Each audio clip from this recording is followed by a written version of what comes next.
Today we're going to be taking a look at some of the obvious and perhaps not so obvious design inspirations Games Workshop and Creative Assembly took from the real-life Celestial Kingdom to create Grand Cathay. Beginning with the name of Grand Cathay.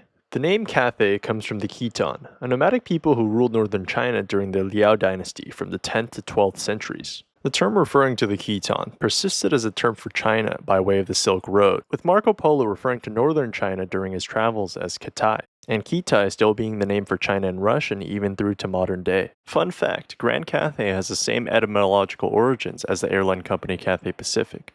Even the title Celestial Empire comes from China, referring to the status of the head of the country, the Emperor of China, as the literal son of heaven. On the other hand, the head of the Celestial Empire of Grand Cathay is the Dragon Emperor Shenyang, not at all dissimilar from the portraits of Chinese emperors from centuries past. The chair also echoes the design language of the Chinese throne, which was naturally called the Dragon Throne, even including details like the dragons etched into the background, as well as the armrests. As I'm sure many of you know, the dragon is a symbol deeply intertwined with Chinese imperial iconography, with the dragon being seen as heaven's emissary, and with it being attached to the emperor, a symbol of the Chinese emperor's role as the son of heaven, and therefore an intermediary between the divine and mortal realms. As co-ruler alongside the dragon emperor is the moon empress, who I see similarities with the Chinese goddess of the moon Chang'e. The story begins with 10 crows who lived on the world's at the time 10 suns. One day, all 10 crows came out on the same day, and to prevent the world from burning down, the master archer Hou Yi saved the day by shooting down all but one of the suns. For completing this task, Hou Yi received the elixir of immortality, but somehow, his wife Chang'e comes into possession of it and takes it instead, ascending to the moon and godhood. It seems that Games Workshop has combined parts of this legend, where the moon goddess embodies traits from across the entire story. As an exceptional archer, the instructor of Cathay's missile infantry, the head of a cadre of crowman magical constructs, and herself originating from the White Moon Mansleep, the Moon Empress Kuai-yin echoes the story of Hou Yi, Chang'e, and the Crows of the Sun. The 9 Cathayan dragon children, of which only 7 have been named so far, may have been derived from Chinese mythology, where the legendary dragon is said to have 9 sons, with 5 of the 9 chosen as provincial ruler being a clear homage to the Wufang Shangdi, the 5 directional deities, or more simply, the 5-fold manifestation of the god in heaven, as well as the Wuxing, or 5 elements that are believed to govern natural cycles and interactions within Chinese cosmology. Each of these deities can take up an animal form through a corresponding color of dragon, these dragons having direct analogs within Warhammer, taking notes from the aforementioned deities in color-related direction and elemental theme. Yin, the sea dragon of the east, aligns most closely with Qingdi, the blue-green emperor, the element of wood, and the azure dragon.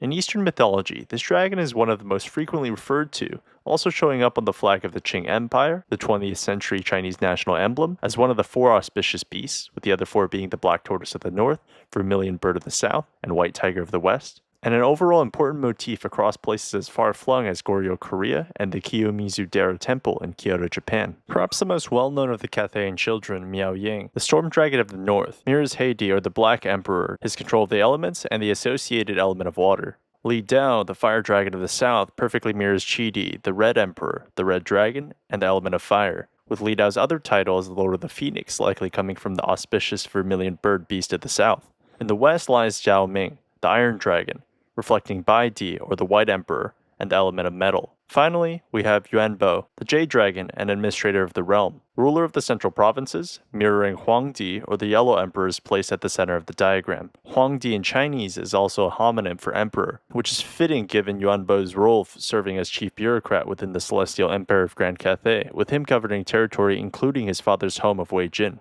Even how the Cathayan dragons are depicted come from ancient China. Given that the dragon was associated with the emperor, the use of the image was heavily regulated, with the 5-clawed dragon strictly reserved for imperial use, while the 4-clawed was allowed to be used by princes and nobles. Intentional or otherwise, there's a distinction between 4- and 3-clawed dragons across Grand Cathay, with the 3-clawed appearing on mortal units like the Sky Lantern, Jade Lancer banners, even on the transfer sheet, while direct depictions of Shenyang or any of the other royal Cathayan dragons are strictly 4-clawed. Though Warhammer adapts these concepts with artistic liberty, the dragon's roles as provincial rulers and elemental forces preserve the essence of the Wuxing balance, and the Wufang Shangdi's divine authority, blending myth with fantasy in true Warhammer fashion.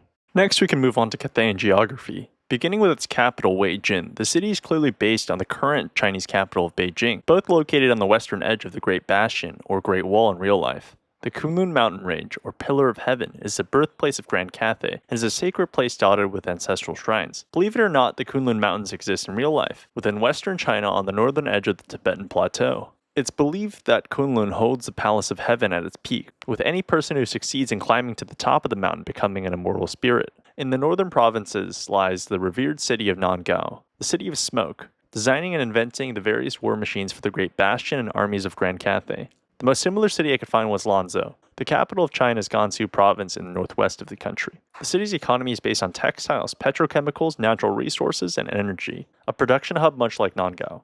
In the east lies the port city of Fuzhou, which finds its parallel in Shanghai, both enormous coastal cities of international trade and foreign immigrants. The capital of the southern provinces, Fuheng, is known as a chanting city, paying homage to its population of thousands of monks. I struggle to find a perfect likeness for the city in real life, but if I were to guess, I would say it's based on the province of Yunnan in southern China, the home of a reconstructed Shangri-La named after the 1933 novel Lost Horizon. In the western provinces, we have Shanyang, the fortress city on the border of Grand Cathay, connecting the east and west arteries of the Silk and Ivory Roads. It's likely based on the city of Kashgar, which is the westernmost city in China, sitting on the border near Kyrgyzstan and Tajikistan, and historically serving as a crucial Silk Road trading post.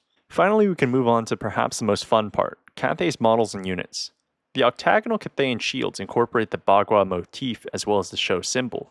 The number 8, like number 7 in the West, is considered lucky in East Asia, reflected both through the number of sides on the shield as well as the use of the elements of the Bagua, or 8 trigrams, a symbol deeply embedded within Chinese cosmology. Combined with the show symbol as seen in these corners, a motif meaning longevity and long life, makes the shields of Grand Cathay full of meaning. The terracotta sentinels take much of their design inspiration from the real-life terracotta army, a collection of clay ceramic sculptures dating from the late 200s BCE. They are funerary art, buried with the first emperor of China, Qin Shi Huang, and are located in Xi'an, China. Their shoulder pads take from the lion door knockers common in traditional Chinese architecture. The lions used are considered to be one of the 9 sons of the dragons I mentioned previously, and are said to deflect, repel, or even consume evil, with the ring striking the door believed to disperse bad energy, making them fitting armaments for the sentinels whose main combatants are the forces of chaos. Along the armor of the sentinel we see clouds and what's called mountain pattern armor, existing today only in paintings and sculpture. Nobody's exactly certain how they were made or how they work, making them the perfect armor style for mystical constructs like the sentinels. In contrast, the regular Jade Warrior armor takes their notes from the Tang Dynasty's lamellar armor. The clouds on the other hand are called xiangyun, auspicious or lucky clouds with a long history being decorative elements in Chinese art, architecture, furniture, textiles, and clothing. Perhaps the most iconic miniature of the Cathay release, we have the Kongming Sky Lantern, named after a real-life Chinese strategist and inventor of things like a repeating crossbow, as well as the Kongming Lantern, a small paper hot air balloon used for military signaling. Today, these sky lanterns are used in celebrations across East and Southeast Asia. In Warhammer, these much larger lanterns fielded by Grand Cathay transforms a simple invention into a weapon of awe, raining destruction from the skies above. The vehicle itself being covered with the motifs of the 3-clawed dragon across the top vent, surface of the balloon, and along the gondola below. The symbol at the center is the Vermilion Warbird, a caged creature that allows the entire lantern to stay afloat, and in real life, one of the 4 auspicious beasts. Their larger and older cousin, the Sky Junk, is named after the Chinese junk, a type of sailing ship called the junk because of a series of borrowed words across Malay to Portuguese and finally English. Within the Cathayan artillery, we had the Fire Rain rockets and Grand Cannon. The rocket batteries look very similar to the Korean Hwacha, a multiple rocket launcher and organ gun developed in 15th century Korea. Grand Cannon's dragon head looks like the Huolong Chu Shui, an early multi-stage rocket fired at enemy ships during land and sea battles. The Longma Mount, or Spirit Chilin, are said to appear with the imminent arrival or death of a sage or great ruler, with Longma in Chinese translating to dragon horse, echoing the creature's looks. In Japanese, this creature is called a Kirin, and the namesake of the famous Kirin Beer Company. In Warhammer, the minds of Creative Assembly and Games Workshop have added dragon wings and stag antlers, giving their own unique twist to the design. Last but not least, we have the Jade and Jet dragons, which come from the Chinese guardian lions. Typically made from stone or bronze, they're believed to protect buildings from harmful spirits, and can be found all across Asia. So that's Grand Cathay. As you've seen in this video, Warhammer's cultural influences can come in 2 flavors, directly lifted or reimagined on a more fantastical scale. I hope you're able to get a better sense of how the setting draws from places like ancient China while still doing its own thing. Whether it's sky lanterns turned into flying war machines, or legendary figures woven into myth, Cathay shows how Warhammer blends history and fantasy in some really creative ways. Thanks so much for watching, and follow for more.